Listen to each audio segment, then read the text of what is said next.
Alright guys, today we're doing a review of the Lumintop AA 2.0 EDC flashlight. This is a super nice little light, so let's get straight to it. Alright guys, so taking a quick look here first off at our box. What it comes with this instruction manual, nicely with all your brightness settings and stuff like that.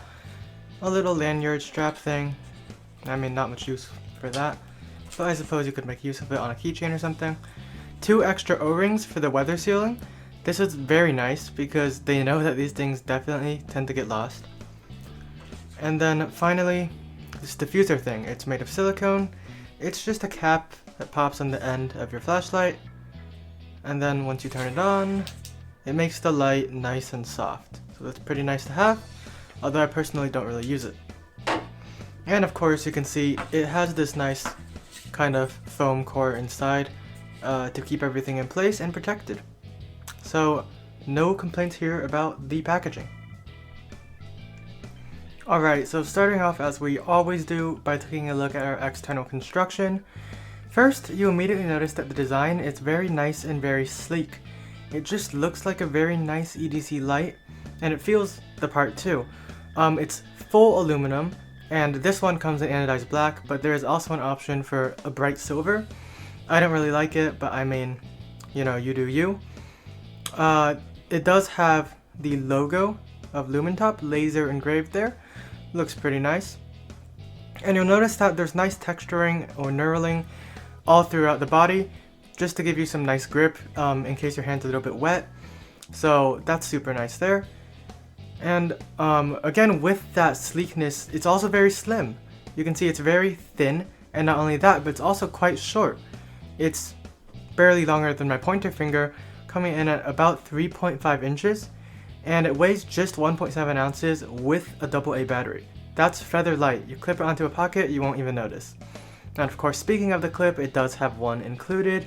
It's nice and firm, not flimsy or cheap, no complaints there. This tail cap, of course, unscrews to reveal your battery access. And it has, of course, the function button or power button built in there. It has a nice rubber or silicone cap on it for extra grip. Now it will sit flat on a table. Hard to tell there, sorry. But it also comes in a magnetic version. So that will be nice if you work on cars or something. But for that, you have to get the package deal with the 14500 battery, which by the way is completely worth it. I would have gotten it if I had known it existed, but I only found out after I bought this light. But I definitely recommend you get that package deal, because it's an excellent value. And then here you can see on the nice aluminum threads, you have, a bit hard to tell, but you do have one of your O-rings to help with that weather sealing. So screwing that back on. Let's see here, if we come to the front, this actual light unit also unscrews, and it's just, you know, an alternative way to access your battery compartment as well. And again, don't know if you can see, there is another O-ring right there for that weather sealing. In terms of the light itself, it's going to be a single LED bulb, but it's very, very bright, no worries there, as we'll talk about later. And it is a plastic lens, I think polycarbonate, but nothing wrong with that. You don't need glass shatters, so it's very nice. It does heat up a lot. This light gets very, very, very hot when it's in the max mode. If I can find the infrared thermometer, I'll show you, but I think I lost mine. But yeah, it does get extremely hot very fast, so maybe don't keep it on max mode very long or you may overheat this little light. But I haven't had any issues with it actually burning out or shutting down or anything like that. Yeah, and as I said, this thing is waterproof to IP68, which is very impressive. That's 1.5 meters for 30 minutes. But they claim on their listing that it can actually go to 2 meters for 30 minutes. And we're actually going to try to test the waterproofing. Maybe not that deep, but we are going to give it a rough test. And then with that, it is also dust proofed and theoretically impact proofed. So that's all very nice. And you know, I mean, I believe their claims. It's nice aluminum construction, very high quality feeling, and nice O-rings.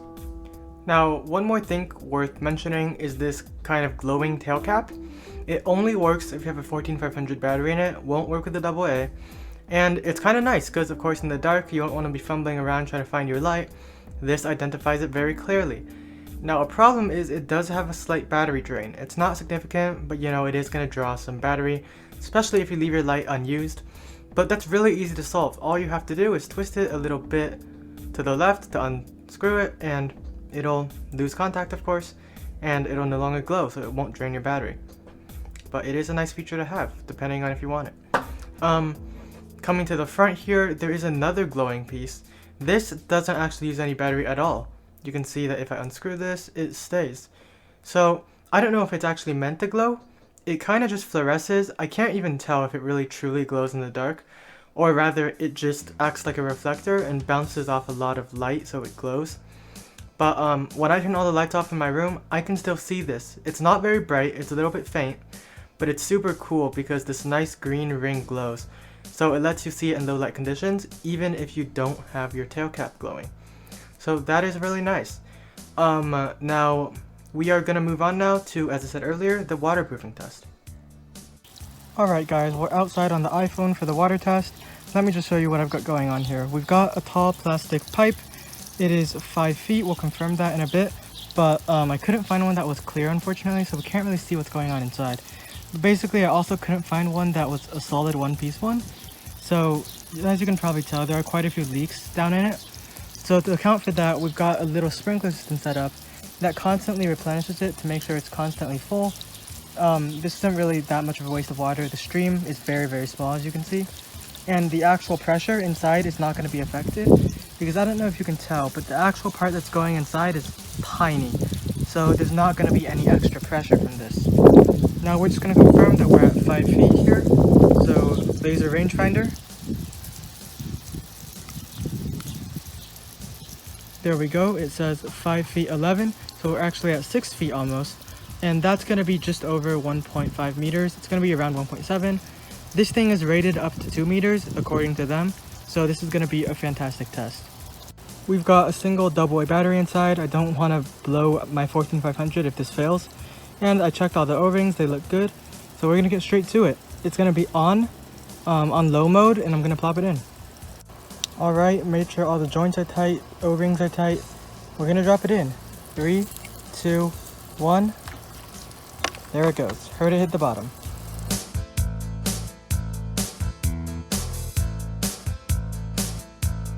Alrighty, it's been right at 30 minutes. We are going to turn off our water. And let's see, how should we drain this? Well, let's drain it from the bottom. Actually, no, I'll just go ahead and let that go. And look at that, the light still works. However, I don't know if you can tell, but there is, I think, let me see, let me make sure.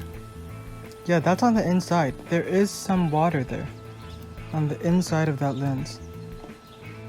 You can see it's kind of moving around a bit. Yeah.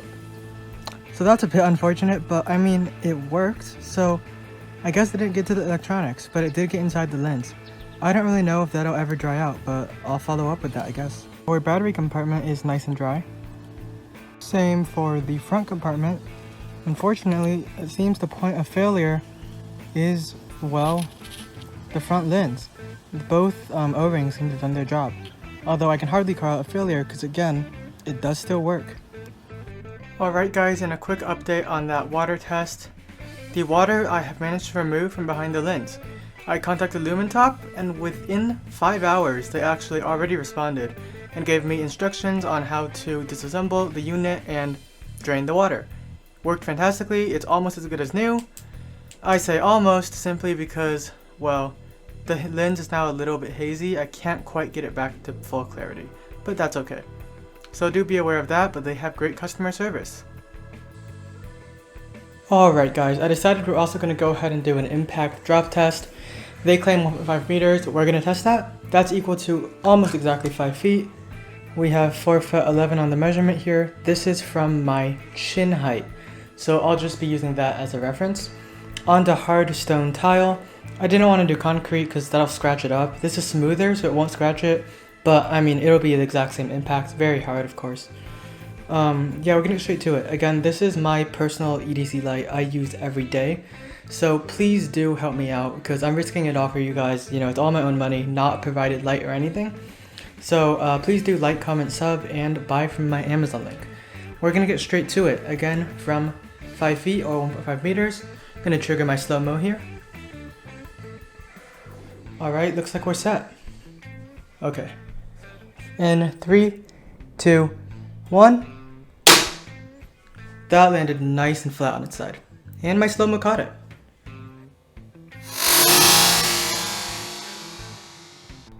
Looking as good as ever. Perfect. Alright, so I'm hoping it survived that waterproofing test. I don't know the results yet because I haven't tested it yet, but of course it'll come before this in the actual video. But yeah, in terms of the actual power, not in terms of the brightness, but the actual power source, this light has two power options, as I've been touching on: the simple 1.5 volt AA battery, which everyone has, or the lithium 3.7 volt 14500 battery.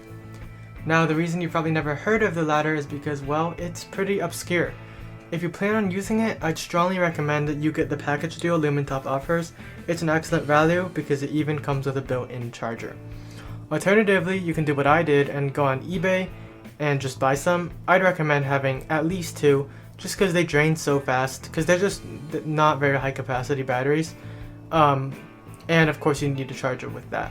But having two allows you to always have one fresh on hand. With just the standard AA, you get good brightness and up to 60 hours of battery life in low mode, which is pretty impressive. As you can imagine, with the 14500 packing 2.2 extra volts over the AA, you're gonna get a lot of extra brightness, a much nicer beam, unleashing the full power of this light. However, your battery life will take a significant hit, because there simply aren't that many milliamp hours, as I said, in a small battery like this. With this extra brightness, your battery life is actually, in max mode, cut down to less than half of a standard AA battery, according to the published specs, which I personally have not independently verified. This is a major trade-off, but you do have to keep in mind that the lithium batteries, the 14500s at least, are rechargeable, whereas your standard AA may not be. Of course you can use a rechargeable AA, but there's trade-offs with that too. I personally work around it again by using the 14500 to take advantage of that really nice extra brightness, while always having an extra battery fresh on the charger ready to go. When you do run low on battery, it indicates this by automatically switching to a low power setting, or just sporadically switching modes. It can be pretty confusing at first, but eventually you kind of figure out, hey, it's low battery. I'd rather they have implemented this in a less confusing way, like, you know, using a separate light or something, but I mean, I suppose this does the job. Now, this flashlight has 4 brightness modes, plus an additional strobe mode. I found varying charts and numbers indicating different exact lumen counts, and considering this is not really a name brand flashlight and it's sold on Amazon, it's likely that the 650 figure is a little bit overstated, although I don't claim to have any proof of this, and they do claim it was ANSI certified, so you never know, I guess. But don't step away yet, as what we do know for sure is that this light is very, very bright. Out of such a tiny package, it puts out an incredible beam, putting the majority of similarly priced brand name items, and certainly phone flashlights, to shame. As we said earlier, do keep in mind that using a 14500 battery significantly increases the max brightness output. It is a nice combination between beam coverage and focus, good for everyday multi-purpose use, which is what you want in an EDC knife. But that being said, I would definitely not recommend this beam for self-defense. It simply is not focused enough. I'd say it'd be bright enough if they did a more focused beam for long range, just so you can really get in there and blind someone, but it simply won't make a meaningful difference at any real distance, because it's not designed for that, and in such a tiny light, you really can't fault it at all. If you want to do that, get a purpose-built light. To change modes, either, as I said earlier, I think, half press that button on the back, or you can twist the flashlight head rather, briefly. Now, that all works great, but inherent with a design like this is that you never really know what mode you're going to be in, or what mode you are in for that matter. So it gets a little bit confusing because if you're targeting, high mode or low mode, you're going to end up having to cycle through all of them just to find the mode you want. There's no real indicator. In addition to that, there is a memory mode, which is great in that it keeps the last setting instead of cycling to the next one if you turn it off and then turn it back on later. However, it's a little bit finicky. That is that if you turn it on within a few seconds of when you turn it off, it'll actually cycle to the next mode. So let me demonstrate. Here we've got it on max mode. We'll turn it off, and then we'll wait quite a bit, maybe, I don't know, how much time has passed. Let's say 10 seconds. So it's been about 10 seconds, so we're gonna turn it on, it's still in max mode. But now you see if I turn it off, and then turn it on nearly immediately, it's now clearly much less bright, because now it's cycled to low mode. So that's just a little bit of a pet peeve there. It's not a major deal, but it is something to be aware of.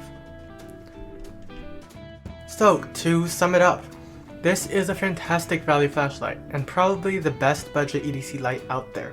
That's in terms of the price, of course. While the runtime isn't the best, it has a slew of other small touches and features, along with wonderful build quality and a fantastic beam that set it a step above the rest. It can be tempting to go for a name brand light like the Streamlight instead, but in this low price range, it's simply not worth it, because you just won't be getting those extra features or the brightness. If you're concerned about the quality of an off-brand product, don't be. As I said, this company backs their product's great build quality with a 5-year repair warranty. Again, that might be a bit shaky, but I'm hoping that they do hold true to that. I have to say, this is a fantastic little tool overall and just a joy to use, and I recommend it highly. If you plan on buying it, be sure to use my Amazon affiliate link below. It'll really help me out, and it'll be at no extra cost to you. As always, thank you guys so much for watching. I hope this helped, and I'll see you guys next time.